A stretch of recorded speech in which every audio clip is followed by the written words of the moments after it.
Welcome back to Off Guard. It's your host, Austin Rivers, along with my co-host, Pausha Haghighi. October 30th here, man. Fresh out of some good games yesterday.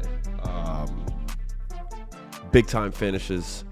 It seems like right now we are getting a surge of scoring throughout the NBA. I've counted a couple 50-point games, some 40-point games. Just seems like the offense right now in the NBA is at a full-time high. I want to ask you, is it bad defense or good offense, or a combination of the two? I don't know if it's bad defense, man. I just think the NBA is what it is. I mean, what am I going to sit here and complain about the talent level that's in the NBA? There's some very talented offensive players right now having some moments. I think the pace of the game, the way the NBA is played right now, it's just tailored for offense. So if you are a next level scorer, this would be the era of the NBA you'd want to play in. I'll leave it at that. Yeah.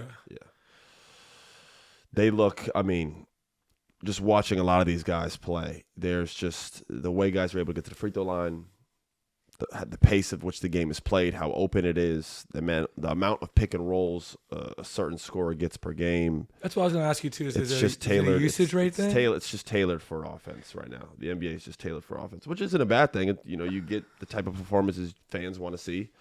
But, yeah, it's an offensive league. Yeah, sure. I want to, before we get started, go into your first assignment with NBC. Kind of walk us through it. How was it? I know you joked around on the pod about being nervous about the new setup and the new being by the bench situation. So how'd that end up going for you? You didn't seem nervous once the ball got tipped. You were a natural for sure. Yeah, it was fun, man. Obviously, there's some learning experiences. There are things I've never done before. Some like on-court sideline interviews. So things like that took a little bit of time to get used to, but by like the second interview, third interview, I was able to pick things up. Other than that, the game was a lot of fun to do. Got to interact obviously with the players, the coaches beforehand the game, after, and it's because it's such a basketball oriented broadcast, it's it feels like you're in the game, sitting right next to the bench, kind of getting some of those little snippets and things that we get to hear from the huddles because we're so close. It is an interesting concept. I do believe other networks will copy us eventually, just due to the fact that I think people are going to like this or are liking it already, especially as we continue to build this out, promote it, even do bigger and better games. Obviously, we did a Cavaliers-Pistons game, which on paper you'd think would be good, but it was a blowout. We got Brooklyn Nets, Timberwolves next. We'll see how that goes.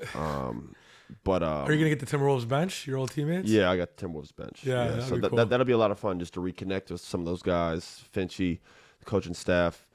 So that'll be a lot of fun up in New York. So excited, looking forward to that. Yeah, last night, the night ended with Austin Reaves hitting a game winner, which was a really exciting game. The Timberwolves made a crazy comeback near the end of the game there.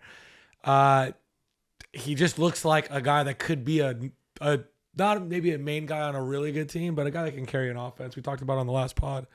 And kind of if you want to just talk about the last play, putting Rudy in the pick and roll. I know Shaq made some jokes about it, but were you even shocked that Reaves was able to get that look?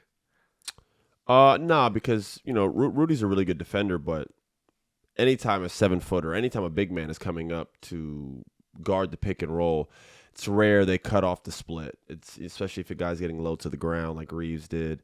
He did come way too wide. He gave him too much of an angle, which was strange. Reaves came off the pick, and there was like a 4-foot gap. It's like a running back coming through with the offensive line. Yeah, there's just a wide open gap for him to kind of just split. And then at that point, he's got a nice touch around the rim. He's got a great floater, that little off.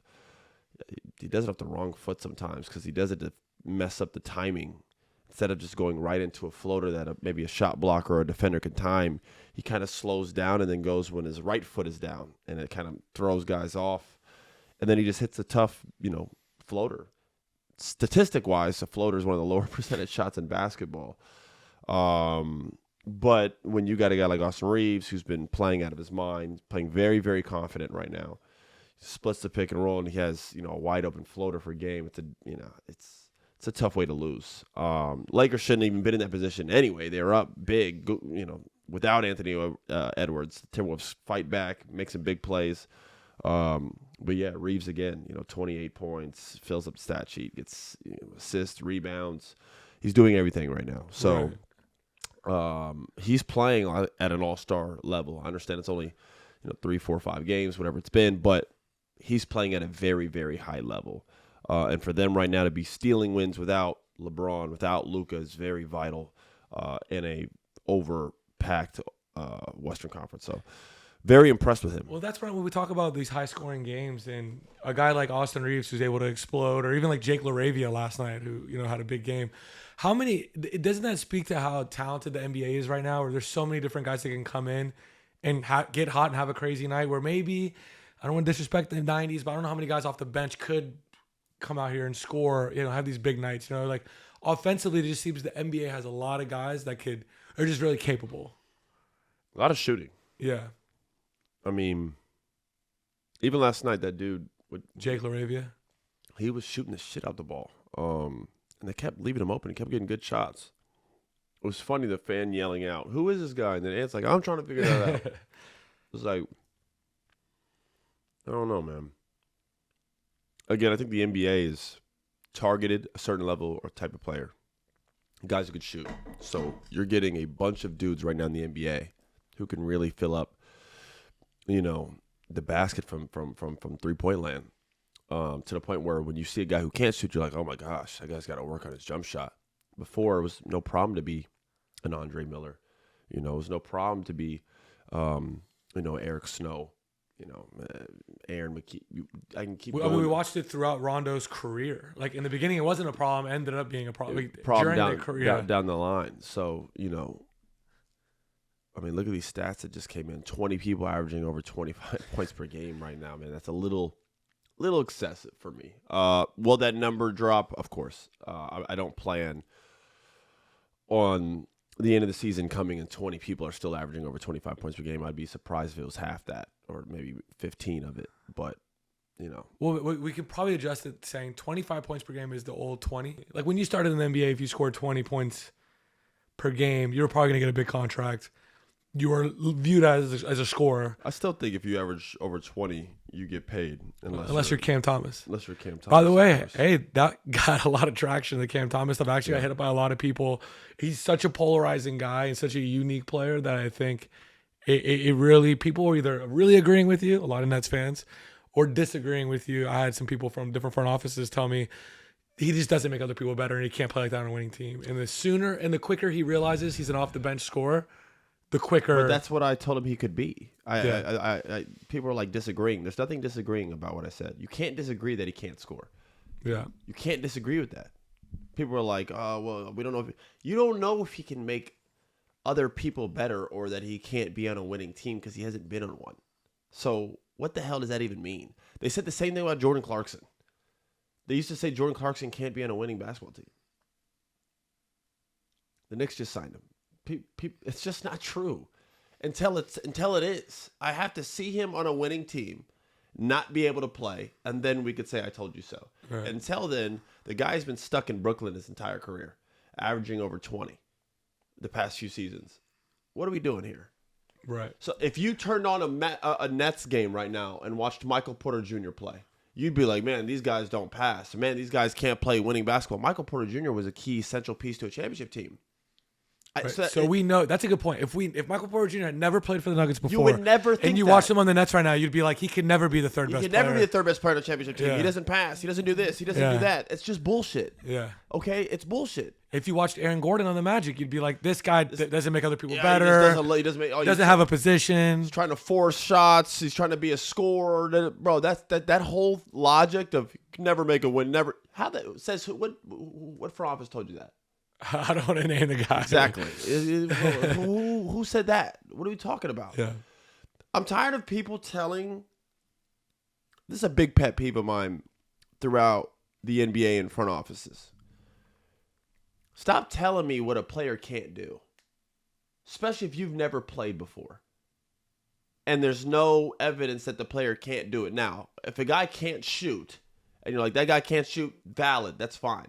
When you say a guy can't be a part of a winning culture, and he's only ever been a part of a bad one, who are you to say that he can't? I don't like when GMs or front offices do that. That's bullshit. Because again, if you watched a whole bunch of guys on bad teams right now, you'd be like, that guy. If you watch Michael Porter Jr. play for the Brooklyn Nets, you'd just be like, this guy just shoots every time he gets it. He just scores. Their team sucks. He can't impact winning. No way. Actually, he can. Oh, no, wait. Actually, he did. He has a ring. He was the third best player for the Nuggets team. Yeah, third, fourth. Between him and Aaron Gordon. Yeah. Another player that people boxed into a corner and said, he can't do this. It's just not true. I don't believe in that type of stuff. I don't believe in it. Now, how big his role would be on the winning team is probably where people are going to argue. Yeah, but I didn't say Cam Thomas could be your first option, second option, or third option. I think Cam Thomas is a specialized scorer. I still think he's underpaid. Absolutely. He could still go to a winning team like like a Milwaukee Bucks, a team that's still competing for playoff spots with a guy like Giannis, XO, that needs scoring. You bring him off the bench, you could pay him $15 to $20 million a year to go average 17 points a game. Yes, he can. Yes, he can. Yeah.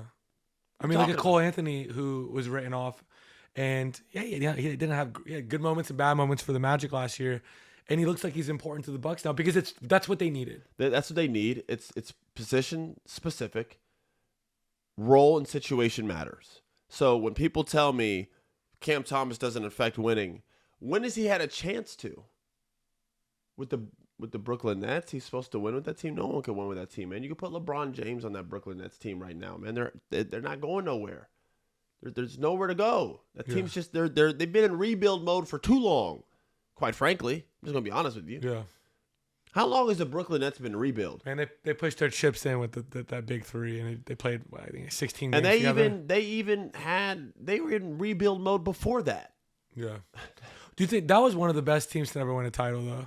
When they were clicking, they were up 2-0 against that championship Milwaukee Bucks team. Yeah, they were. Yeah, listen, they're up there. They're up there for in terms of roster or starting lineup. They're probably number one. I don't think we've ever had a starting lineup with prime KD, prime Kyrie, prime James Harden on the same team, and these guys they lost in the first round. Oh, it was the second round against the Bucks. And then they had another nasty series with the following year with Boston. Celtics, where that didn't. So it's just like that was when the Celtics decided like Tatum and Brown were like, okay, we're contenders correct. From here but on out. Again, I don't like when people pigeonhole scorer or a player who hasn't been in a winning situation that he can't be a part of a winning situation. Even this is kind of a different situation, but before Dirk won his title, people were like, you can't win with him being the number one guy. He's soft, this and that. They made, when they lost the 1-8 series against the Warriors. Yeah. What he ended up doing is playing the best basketball of his life against the best players of that time period, that era. And so, you really can't guess what a player could do it because then until they can go out and do it, right? Like, yeah. Listen, if you want to attack someone's skill and ability, that's fine because you can see that. You could watch it. So you could say Cam is not a great playmaker. That's fair criticism of Cam. He shoots tough shots. That's fair, although every good scorer does.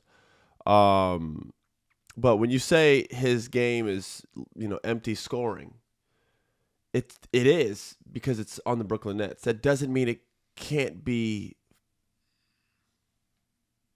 crucial, impactful scoring on a different team.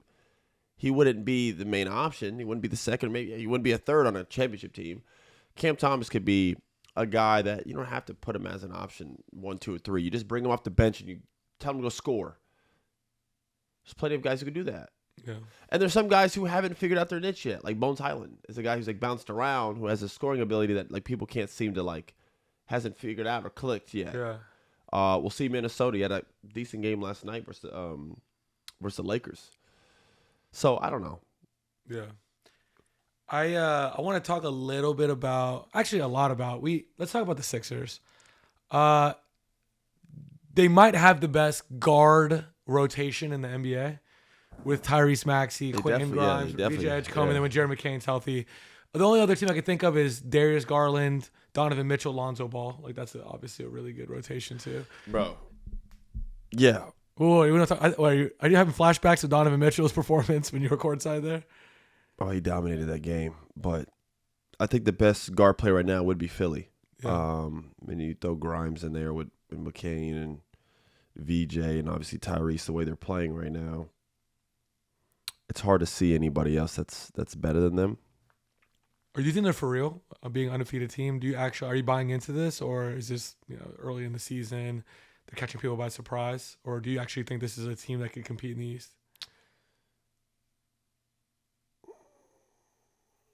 I think they can compete in the East for sure. Joel Embiid is getting healthy again. He had 25 the other night. He's starting to look good. People, the NBA, because it's social media, it's a what have you done for me lately world. It's a what have you done for me lately league. It's so funny to hear Philly fans. This guy's carried your franchise for like a decade, and then he's like coming off some injuries, rough past couple years. Last year, and they go into this year. They got this exciting guard, VJ, Tyrese. They're playing out of their mind. Where do they plan to go with just these two guards this year, at least? Keep winning games, but to compete at a championship level, they're gonna need Joel Embiid. Okay, yeah. I think it's funny that Philly fans are like, we need to get rid of Embiid. He's just in the way, and then he comes back and has like 25, 7, and 8, and they win. And he's just like, it's just so silly. Like, just pump the brakes, man. Well, I think the goal for the Sixers is for Embiid to be good in May. You know what I mean? Who cares? Like, what are y'all talking about? Yeah. You're not winning anything without Joel. So, cut it out. I'm not saying down the line. I'm talking about right now. Right now, with VJ still being a rookie, Tyrese, all these guys, bro, they still need Joel Embiid, okay? Now, you want to make the argument about Paul George? That's a different thing. Paul George is a guy that I think if you can move, you move. Yeah. Joel Embiid is a guy that, what are we doing here? He's the second best center in the NBA, third best center in the NBA, whatever you want to put him at. When healthy. When healthy, he's second. It's not even up for debate. All right? So he's getting back to that, which is not vital or important right now because the season just started. You want him healthy at the end of the season. If anything, y'all need to continue to watch his minutes. If y'all can continue to win games, some nights with him, some nights without him, that'd be great. Joel Embiid should play 40 games this year. I hate saying that, but that's the truth. If he's healthy come playoff time and these guys are rolling, they're dangerous. Yeah. Imagine being a franchise where you sign this. It looks like an awful Paul George contract so far. It's been terrible. Joel Embiid's extension looks bad right now. So normally for a franchise, if you have these two bad signings, it's to set your franchise back. But they were able to draft Jared McCain, Tyrese Maxey late in the first round. Got really lucky with that one. Not lucky, but fortunate with that one. VJ Edgecombe, because Ace Bailey wouldn't go to the Sixers, so they had to go get VJ Edgecombe. They drafted so well, got Quentin Grimes, traded him for one of the Martin twins. They've done these other moves that it kind of masks these really bad signings like Paul George and Joel Embiid. So they're actually really in a fortunate situation because they could be way worse. Yeah, they drafted very well. You got to give Elton Brand. I think a lot of those guys are usually more involved in the draft process. The big signings, you kind of know who's. Oh man. So because he goes for it. Yeah. And we've on this pod we've given him his credit, his props because he goes for it. I do. Listen, I like Daryl. Yeah. I like Daryl. I just know who he is. Yeah. You know what I'm saying? So it's like I don't got a problem with Daryl. He ain't never done nothing wrong to me. Yeah. But I know what decisions and why are made for that team. It's obvious if you've worked with him and if you've been up close. The Joel Embiid signing the Paul George, that's Daryl. Yeah. You know what I mean? It's just you can't. The reason I think he has job security is because you can't fault him when it doesn't go right because he's gone for it and teams have been put together. He's a front office exec who's constantly trying to grab a big player, make a big play, make a big splash. So if you're a Sixers fan, I don't mind riding that wave. At least I'm going down. If we do go down, it's with the guy who's trying to gun for it all. You know what I'm saying? Well, if you look at Daryl's tenure, with the Sixers, and let's say the last decade, think about the names that have come through, right? Whether it's James Harden or Joel Embiid or Dybantsa, Daryl gets these guys. Same with the Rockets during his tenure. Dwight Howard to this guy to that guy, Chris Paul to Russell Westbrook. He's constantly trying, but we also believe in continuity. Like a team that's been together for a while, like Brown and Tatum. Now this Thunder team, the Warriors with Steph and Draymond. Yeah, being together for a while also means something too. I feel like Daryl kind of plays not fantasy basketball, but he's plugging and playing. No, yeah, he does. He does. And if it's a big name, he gets excited. Yeah. So because that Paul George signing, anybody, even before he played in Philly, when he signed that, people were like, That's not a good deal because I don't know if you just watched him in L.A. That shit wasn't good. I don't know how good it's going to be in Philly. And then he went to Philly and it just got worse. He just doesn't perform at a high level consistently. And now he's like almost, you wonder with the, resurgence of VJ, you start being like, well, is he just going to get in the way? Yeah. And then you wonder, like, how much do I want him around VJ? I don't want, you know what I'm saying? Like, it's, and again, so I don't know. I don't know what you can do with that contract in terms of Paul. I don't know how many teams out there would be like, we'll take him. You know what I mean? Like, I don't see that. Yeah. They might have to just bite the bullet on that one. The Joel Embiid one will be bad for now. But when he comes back and he's fully healthy, people are going to forget all about that contract and just realize he's just dominant with the guards that they have. And, listen, if you got Paul, then you got him. Still Paul George. It's not like he's some scrub who can't play. And he doesn't need to be the lead guy. Yeah, and he doesn't have to be the lead guy, which has always been his issue. People have always had with the exception of some years in Indiana and in OKC, he was phenomenal. You got to give Paul George credit. Yeah, great. He was top 3 in MVP voting. Yeah, 1 year with OKC, he was top 3 in MVP voting. Yeah. He was actually brilliant in the playoffs. It just the team fell short. And then some of those years in Indiana, Paul was incredible. So we got to give him his just due. But of recent times, he doesn't want to be the one guy or the two guy. Seems like he even said that in the Clippers. He's like, I'm not the number one option. That's Kawhi. He even put it on him. Like, you know what I mean? Like he didn't see himself as that anymore. Especially now where he's at in his career, he doesn't need to be the one option or the second option. Yeah. So you got him, yes. Did you overpay for him? Sure. There's still not a whole bunch of wings in the NBA that are better than Paul George.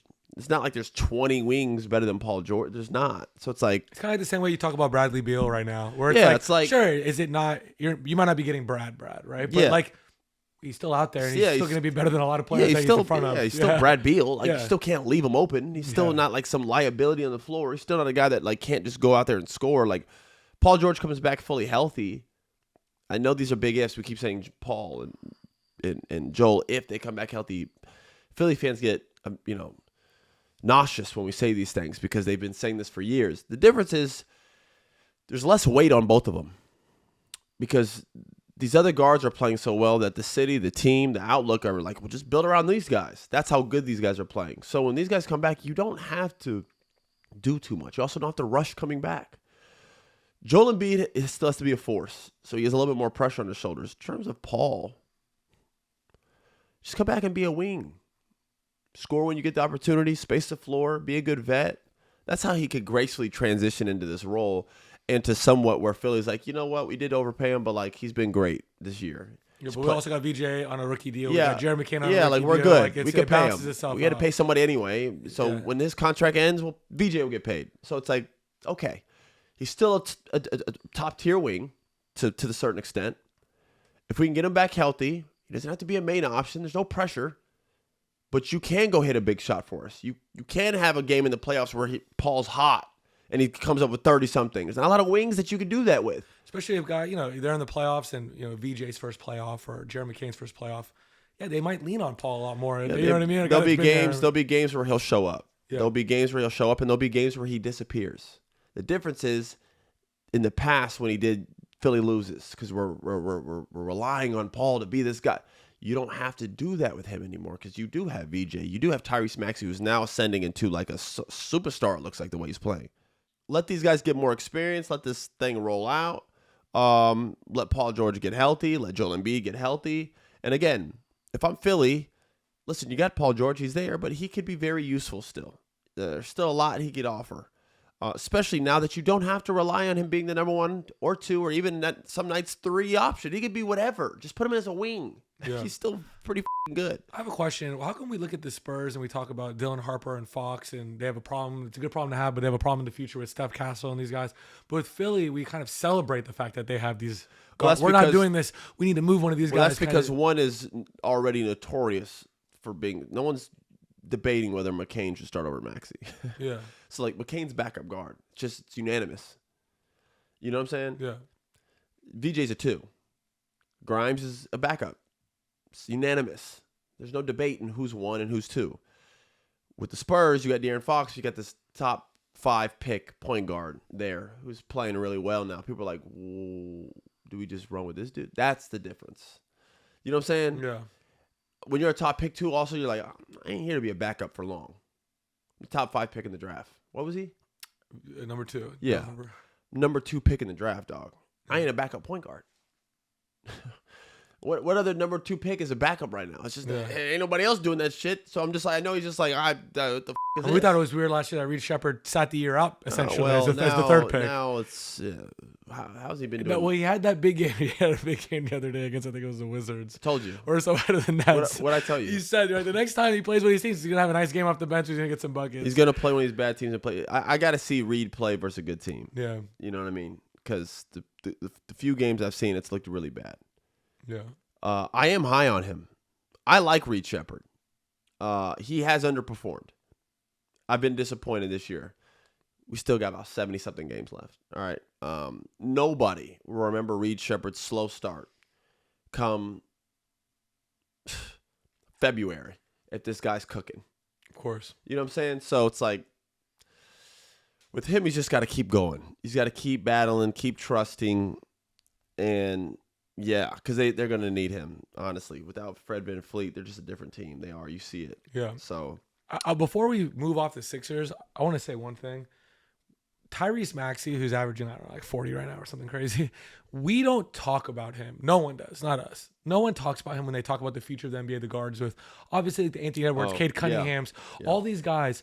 Who's going to be on the 2028 Olympic team? We ran down 100 people. No one, for some reason, I don't know what it is. Every year he gets better. His numbers get better. He becomes an all-star. He reaches a new level. This year he's better than he's ever been.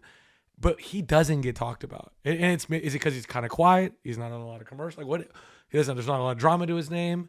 Is it because Philly has bigger names like Joel Embiid and Paul George that people talk about? Philly was bad last year. They didn't even make the playoffs. Yeah. So that's for one. You know what I'm saying? There's been overshadowing dark clouds around that organization due to the players we just talked about, guys being hurt, guys not fulfilling their contract. So, you know, there's been so much drama around, even when my pops is there, the Ben Simmons thing, and then this guy, and then after that, and then this guy gets fired, and then James comes in, and then it was James and Joel. That's a good point. If Maxey had 20, the story was Ben Simmons wasn't playing. Yeah, it was always... Or James Harden wasn't happy with the organization. It wasn't, He always took a back seat to bullshit. Yeah. And then last year he starts cutting up, but they sucked. Yeah. So it's just been a coincidence, you know, of circumstance around him. Now everything's been cleaned up. They have a much better team. Guys are getting back healthy. They drafted well. They got some new assets. Now they're winning games. He's still hooping. Now everyone's like, Maxey. He's been good. But the circumstances have changed. It's less clouds. It's actually looking pretty sunny over there now because they're not even worried about now with Paul and Joel. They're like, we're going to be good for the next 4 or 5 years. So who gives a f***? We got a whole new direction we can go to with these young guys. We got these contracts for the next 2 years. Let's just play it out. See what we can do with it. After that, move them. Next year, he has one when they're expiring contract. We'll probably be able to move one of them. You know what I mean? Both of them if they need to. Like, that's why I don't think there's a lot of like, it's free over there right now. Maxey and VJ just out there like, let's just go play. These other two, it's been like this. I guarantee you, this is what Maxey and VJ have had conversations. I guarantee you, Maxey's talked to him like, hey, yo, listen, this is what has been going on here. All right? This is what I'm telling you. Don't be drawn into this. Don't get sucked into this shit. You're going to see things and be like, what? That doesn't make, let's just go play. Those two will join us when they join. I think that is known there. And I think there's like a little freedom and like clarity. And you're seeing them play well. They're not worried about when Joel and Paul and this cloud and what's going to happen. They don't have to. They have this young talent that's working, winning games. Hey, we're this train's leaving. All right? We'd love for you two to be a part of it. Okay? You're key players. You've been key players for us. Joel, we need you. But regardless, we might not win this year without y'all. But we are headed up with these guards. We're headed this way. We want y'all to come with us. That's a nice way to that's a much better thing than, guys, we need you back, otherwise we can't win a game. We're not going to the playoffs. I might get fired. That's a different conversation than what we're having now. You know what I'm saying? Of course. So that changes everything. It changes everything. It even changes it for Paul and Joel. You got to start acting differently now. They ain't catered to both of y'all now. We got this new kid here. He's very good. better than what we all thought he was going to be. Yeah. To the point now where we're like, Do you know what I'm saying? Of course. So that's where the Sixers are at. That's what happens when you draft well. When you draft when you get this, it's a reset button. And they got this Maxey kid who's nasty. And they got McCain who's nasty. When the Celtics had Kyrie and Gordon Hayward, and then they were like, this is going to be the future. They didn't know when they drafted Tatum and Brown. Like, actually, and then that's when going this Kyrie way. gets hurt. They go all the way to the damn conference finals. That's when they looked at Kyrie like, you're great. We kind of have our reset button here, buddy. Yeah. Do you want to be a part of this or not? And he was like, what? Bye. It's literally what happened. Yeah. Bye.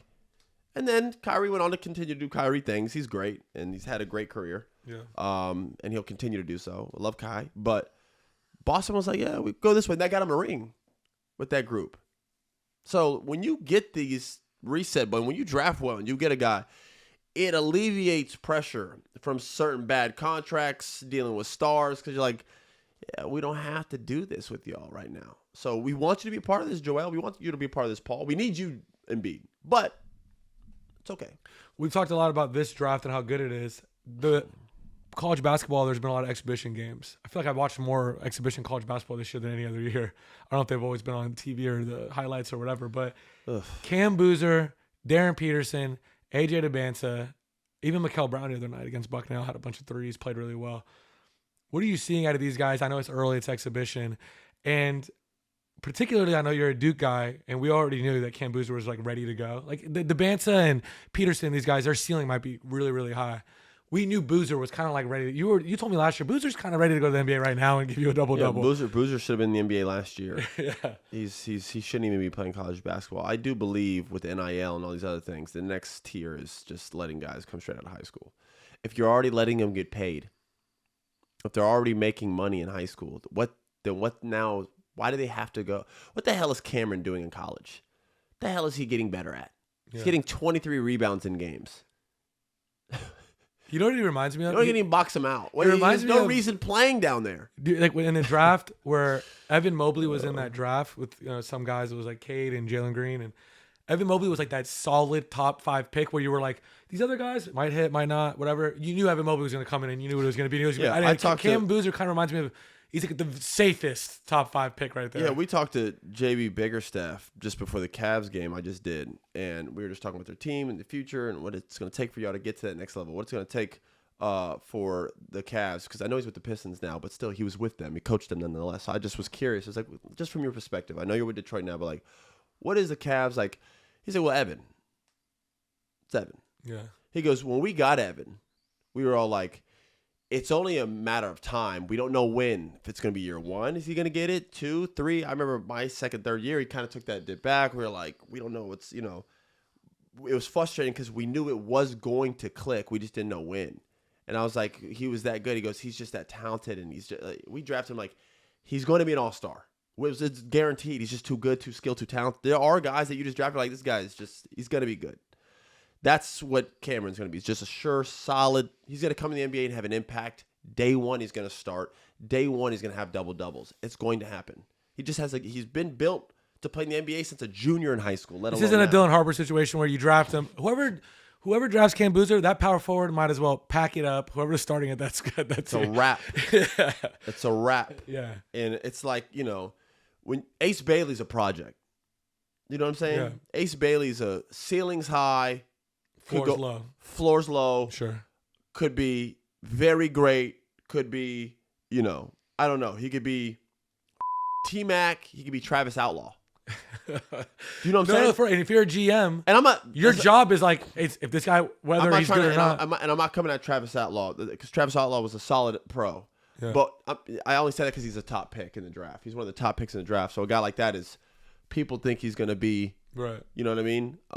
So shit, I can even relate to that. So that's where like it could go either way with someone like that.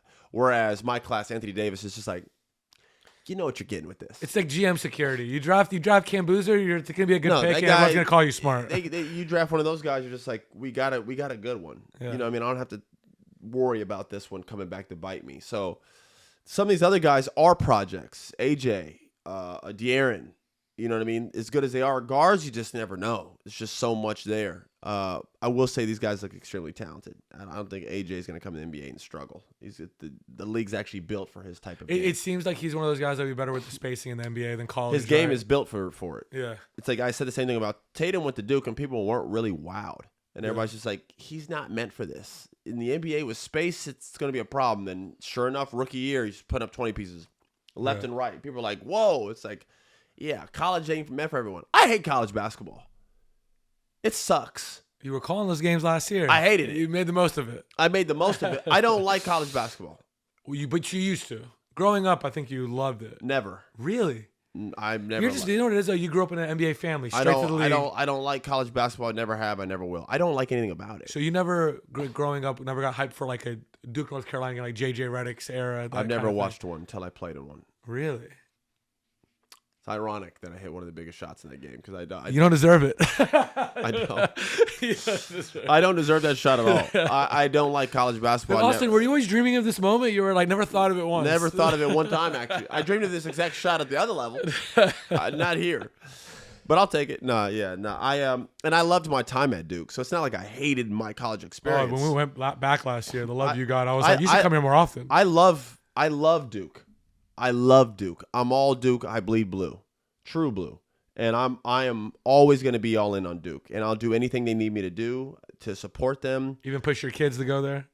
I would love for my kids to go to Duke. Yeah. Are you kidding me? Absolutely. Education alone, that'd be a win. But if they are blessed and talented enough to play basketball there, what the Can we do a little parent what moment other right schools now where, are ahead of them? Can we do a parent moment right now where your kids are at the age now, are you pushing basketball on them or are you kind of letting it happen? They just naturally? started, yeah. Like my little one has a game Saturday. He's just got him in the YMCA, and they're about to start training. My oldest is 7. He's about to start training. Yeah. So that's where I got into it. But he also is like, I either want to be a basketball player or like something crazy, and you're like, how do we get him here without pushing him? That faces out. Yeah. That faces You're out. like astronaut or NBA right now player? he wants to be like a pilot. Yeah. Like a fighter. I'm like, bro, you're not going in the army. Yeah. Like, your dad's not letting it's not happening. Yeah. He's like, oh, I want to fly fighter jets. I'm like, it ain't happening. you ain't going into the army. You're not serving our country. It's not happening. This one, you're not going. So I don't even argue with him. He's 7. He will be whatever he wants to be within the grand scheme of things. But obviously, yeah, you push him into it, and then the better they get at it, the more they love it. Right. Of course, he doesn't love basketball right now. He can't play. He doesn't practice. My son all the time goes out there and he's like, I don't want to play basketball. I'm not good. I go, you're not good because you don't play. You don't practice. What the hell's wrong with you? That'd be like me going out there and swinging a golf club and being mad that I hit it in the woods. I don't practice. Yeah. My dad used to always tell me this. He goes, it's so funny when people get mad at something they don't practice. Like when a guy shoots an air ball at the gym, they're like, gosh, dang it. Who are you? I see it all the time. I go play for fun at whatever. I don't play at LA Fitness, but. You call it LA Fitness because no one knows in Orlando no one our knows, version of it. No one knows our version of that. Right. So whatever. And I'll see guys miss a bad shot or they'll miss a shot and they'll be like, damn it, man, I'm off today. And I'm like, yo, you never played anywhere. You It's a Michael Scott. I usually make those. Yeah, I usually What's make wrong those. with me What's wrong with today? me today? And it's like, yo, you don't practice at all. You never played at any professional level. The audacity of you to be mad. Like if you should leave happy with the cardio and the fact that you didn't get hurt. There's only one sport that's worse than basketball. What is it? When it comes to guys thinking they're better than what they are, to where when they play bad, they're shocked. And it's golf. I think golf's the most lied about sport. People are like, what'd you shoot? And then they tell me a score. Everyone lies. Then I go watch them. I'm like, okay, not a lot of balls lost. Everyone says they're great at golf. Everyone lies about their score. Everyone cheats. Everyone goes out there and... Unless you're like Steph playing in those pro-ams, no, like those Tony guys Romo. can play. Yeah, those are like playing. That's... But I'm talking like any of our friends or any of these guys. Scratch pro. I'm talking yeah. about guys, your average American who goes out and golfs and says they're good. It's like, you're not. And then they like hit it and like, who are you? They're like, oh, I got to get a new club. I got to get man, I'm off today. I'm like, bro, you don't, come on, man. So It's just like, come on. People do this about crafts that they have no right to be frustrated with. So it's that's silly to me. That's another pet peeve of mine is that people get so angry about things that you don't put in time into every day. Now, if you golf for 6 years straight and you golf 5 days a week and then you're out there hitting the woods, still get mad. Yeah. You know what I mean? At that point, you've put in the time to be able to, what's it, the 10,000 hour rule? when you put in over 10,000 hours in a craft, you're supposed to start to master it. If you're still struggling, then get frustrated.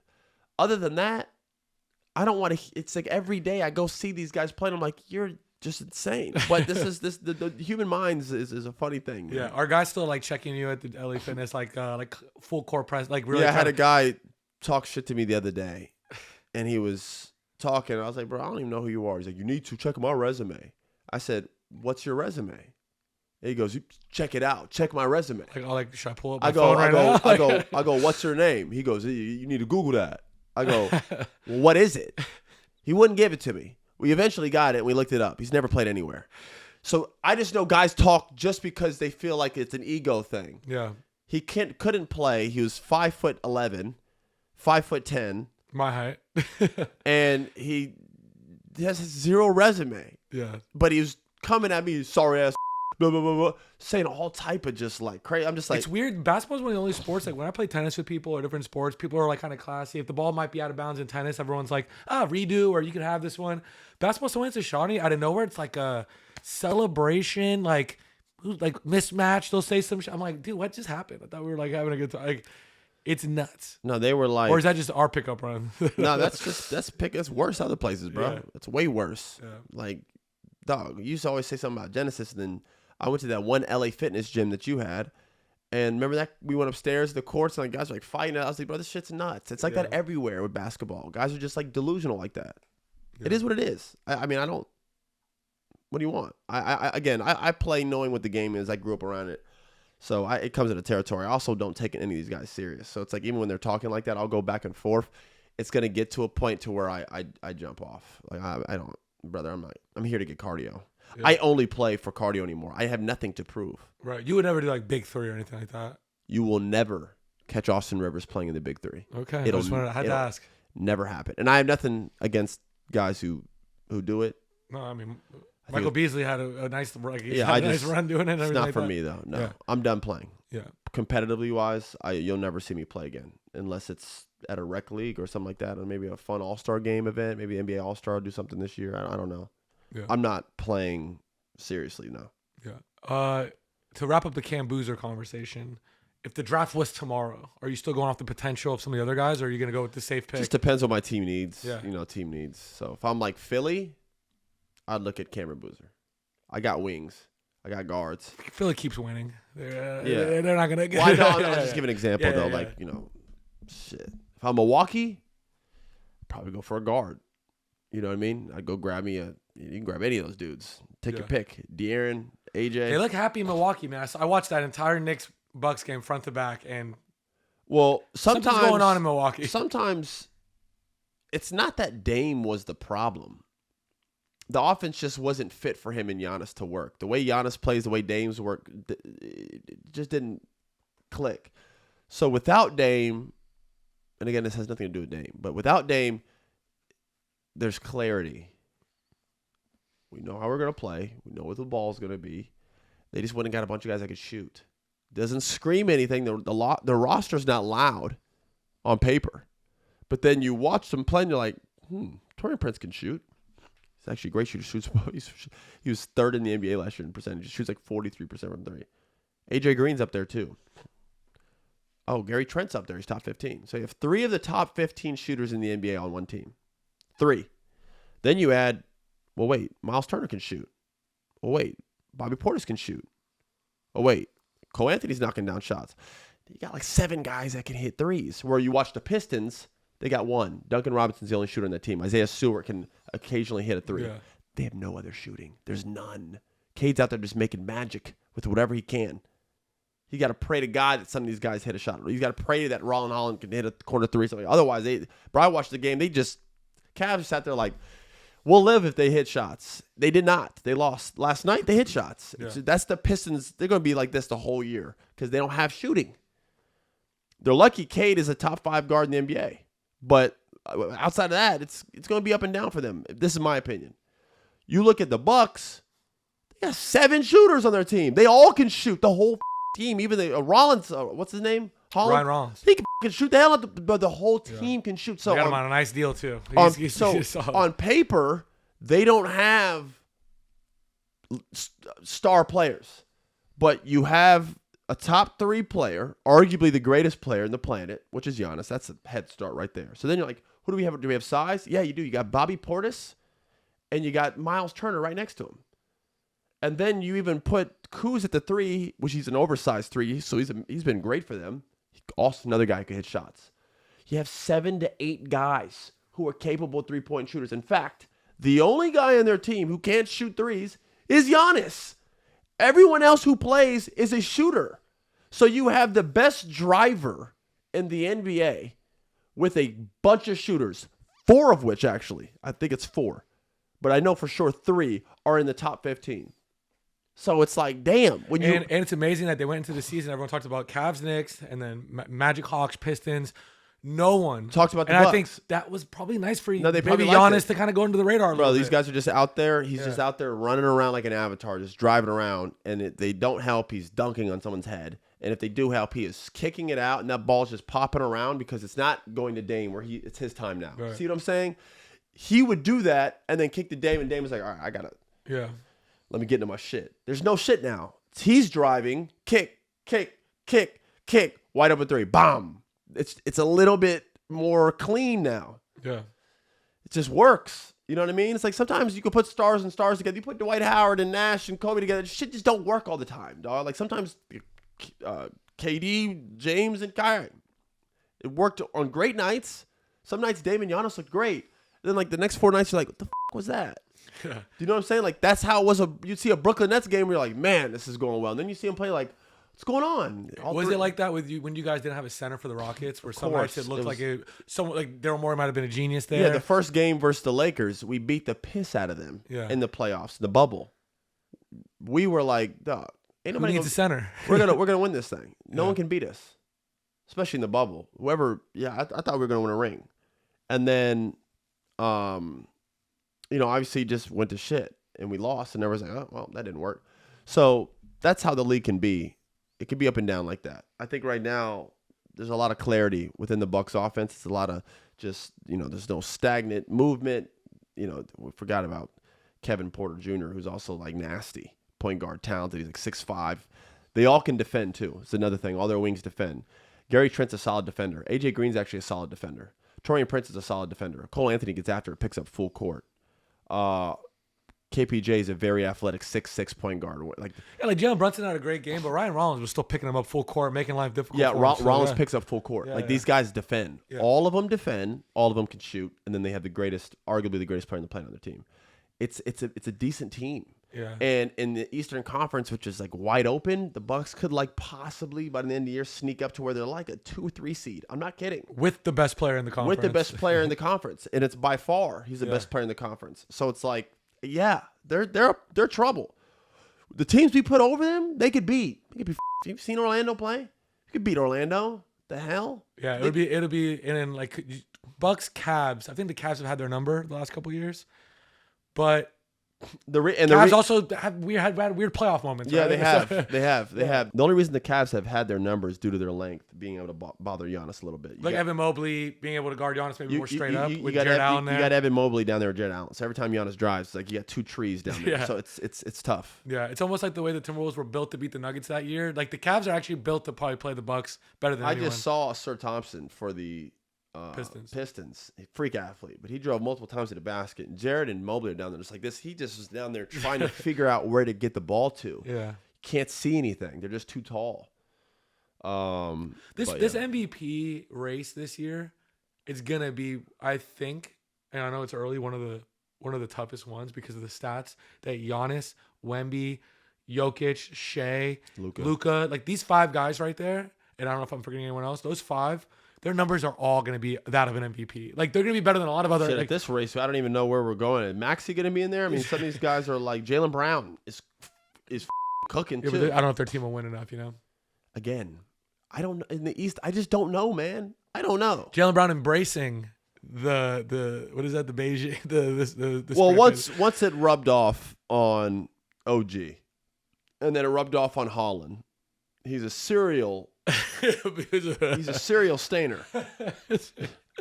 I think it's awesome that he kind of made the joke about leaning into it. I'm glad that he just went into it. Yeah. Do you know what I'm saying? Like, I gotta go to Turkey. I got to Beijing. It makes, first off, it does. No one cares anymore. Now it's funny.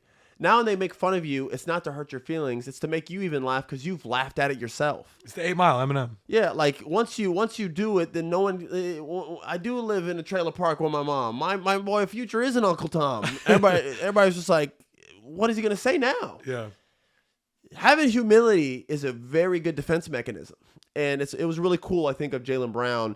People were talking about his hairline, his hair. It's rubbing off on people. What was like this joke that I'm sure he could have like made into an insecurity or been weird about or been an asshole about. Or just never talk about it. Never so talk about weird. it. Like LeBron. Let's call it for what it is. LeBron's had hair issues for however long. He doesn't really address it. You know what I'm saying? He's got a lot on his plate. doesn't really talk about. Jaylen went right into it like, I was getting my hair filled in, and it's funny. I need to go to Turkey, get my hair done. This shit coming out, man. Like, that's just being. But I think, have you ever had like the spray painting on the beard, maybe, or something? Yeah, I thought that was you one time. Yeah, I wipe it off. Some every barbers time. just do that though. They do it for their pick. Yeah. Do you know the after pick where they're like, and you're just like staring straight. They have this beard lined up, but as soon as I get done with that, I go into the bathroom. I get cold water, and I like a natural faded beard. You don't want a line? No, I never have a line. Like even right now, you could see like it's just natural. Some spots where it's more filled in. Sometimes it's just a beard. But I have enough hair to where I could do that. I don't need like. It's just not my look. You ever bring back the goatee that it was like not a goatee, but you had a little something maybe at Duke or in New Orleans. Well, I couldn't grow a beard. I couldn't grow one. Yeah. So, no. I'm not bringing back a fucking goatee. Look like. No, I'm not doing that. I like where I'm at right now.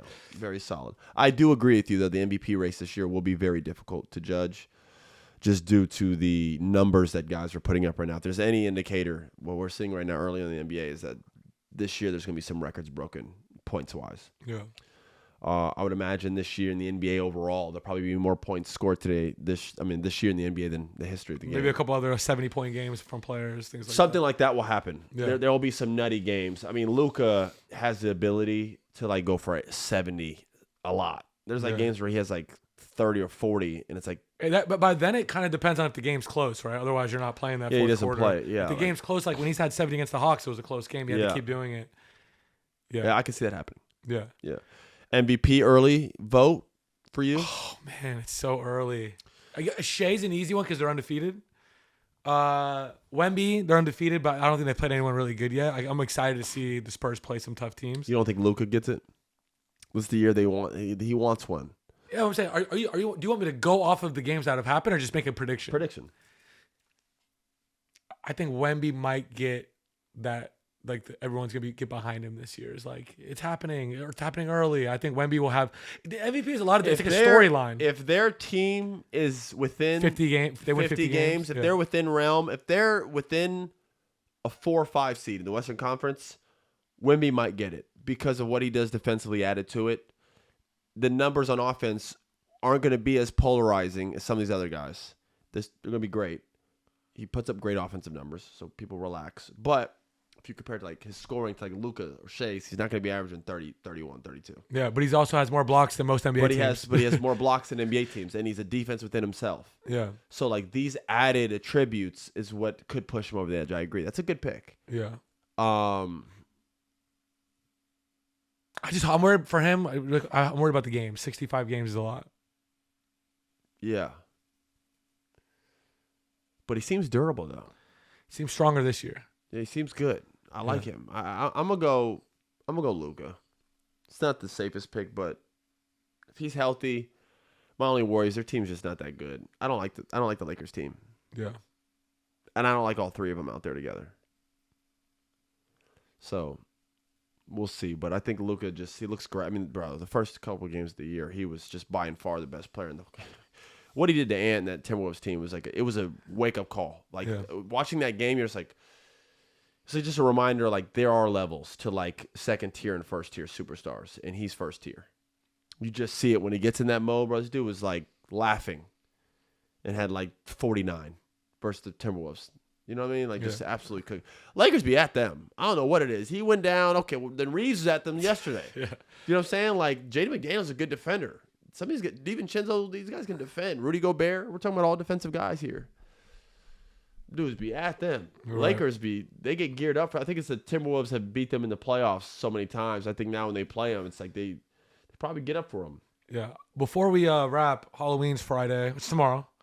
Halloween. Are you in or out? Are you a Halloween guy? I'm dressed up as a lime because my fiance is dressed up as tequila. I don't know. I don't do any of the decision making on Halloween. I have zero control. The last 3 years I've been yelled at. In full transparency, let's just call it for what it is. Halloween's hard. I have 2 households too. Yeah. I have my household, and then I have my son with my first girl that I had, my high school sweetheart, who I had a child with fresh out of the NBA. So balancing 2 Halloweens is very hard. I'm upsetting somebody. Yeah. Because Adriana will plan a whole bunch of things. Hey, we're doing this, we're going here, we got this, we're meeting this, we have pictures at this time. That's how my fiance is now. She's very about, you want this, the camera, that. So I have to do I have to do all of that. And then like also I gotta go trick or treating with my boy too. Yeah. I gotta take my baby out. So I treat all my kids the same. They all get in love from daddy. So I gotta go be with Kaden. She's calling me, well, you're late. I'm like an hour and a half late to the pictures, missed the pictures. Sun's down. She's angry. Now we're trick or treating. It's like it's just the past couple of years. It hasn't time management issues. Hasn't gone well. For me. This year, everyone's trick or treating the same location. Yeah, where you live, it's like house, walk, house, a little bit more state. By the end of the night, you got a couple of Reese's and a Twix. A little bit different of a tax bracket over here where I live. So you walk in. Most of these houses, some of these houses have gates, and some of these houses people have their lights off because they don't want you in there. Of course, you're not getting candy at some of these houses, and then some. You got to do a little bit more walking where I'm at, but I'm very happy it's over here this year. Yeah. So, favorite Halloween candy? I used to always just like the normal candy that we got. Just give me a Twix and I'm good. Give me a couple, bro. I never needed like the giant bag of candy. Give me one large Twix, a couple Starbursts, some Skittles. I'm good to go. I don't like any of these fancy shits. If I wanted to go with a Halloween candy, I like the flavored Tootsie Rolls sometimes. Those are always good. Like a lemon or a lemon lime. They always have those weird vanilla. What about candy corn? Do you like candy corn? Candy corns are good for the first 3 bites. Yeah. And then after like your 6th candy corn, like if you ate another one, you'll throw up. Absolutely. They're just complete sugar powder. It's a very distinct taste. I only like it for so long. I only like a couple bites of candy corns, and after that, I don't want it anymore. I'm honestly not a candy guy. I don't really like candy. It's just pure sugar and red 40 and just all type of terrible shit for you. Yeah. I am a sweet tooth guy, but it tends to be towards baking, like cakes, cinnamon rolls. In your rich neighborhood, maybe they're passing out like cupcakes. No, I don't think so. Pastries. They're probably passing back around here. Probably like apples and pencils, and I don't even know. Apples and pencils. That's how we're gonna close out. We'll be back next week with more basketball talk as always. This season is underway. We're having a boatload of impressive scoring outage with a plethora of star players right now and up-and-coming star players. The NBA is in a good place. We're having a great launch to the season. That's the last thing I actually will close out with in the last 10 seconds. We have talked so much about the ratings the past 2 years and the NBA and what's wrong with it. It's no coincidence NBC gets a hold of this thing and these things are just going right. All right? It forced ESPN to relaunch. They're trying at least. You got to give them credit. They're trying. Amazon, look at their crew. It's a lot of fun. Look at all these former players in. It's really fun, really exciting. NBA is in a good place from a broadcasting standpoint, from a player standpoint. We worried about who the face of the league is. LeBron hasn't even played. That's a good point. LeBron hasn't played yet. No one's even talking about it. No one even cares. You want to know why? We got these young stars exploding right now. It's very exciting. For the first time in 20-something years, the NBA hasn't been predicated on this one man or Kevin or even Steph who plays. Which next episode we'll talk about the Warriors. They're actually playing really well. But I'm saying though, it's like we didn't talk about Steph today. That's really nice. It's really nice to go into a pod. It's really nice to go work for NBC and we don't have to talk about LeBron or Steph Curry every single day. No one even cares right now because we have so much young talent exploding. Wemby and this guy and Cade and this VJ and Maxey, but the list just keeps going on and on and on. And Shea and the Thunder are doing great, and this team's 4-0 in the spurt. Bro, there's so much exciting stuff happening in the NBA. Austin Reeves, dudes are cutting up right now. We're good. We're finally able to get there. You know that time you're, what's the guy's name? He's always yapping. Colin Coward. Yeah. He was like, hey, LeBron, we're good. It's the most cringy thing I think I've ever seen somebody say on TV. Yeah. But yeah, now you're doing it. 15 years later, because LeBron just went after that, like, has played another 10 years dominating and just absolutely killed that. But now, not for real. It's like, we're solid now. Yeah. Very exciting, man. Very exciting for basketball. We'll be back next week. Make sure you like, subscribe. Follow us on Instagram, the Off Guard Podcast. We have the link coming soon, guys. We've been getting a lot of questions of people asking, where can we listen to it? For now, right now, it is on YouTube. So you can go watch it on YouTube with the link coming very, very soon.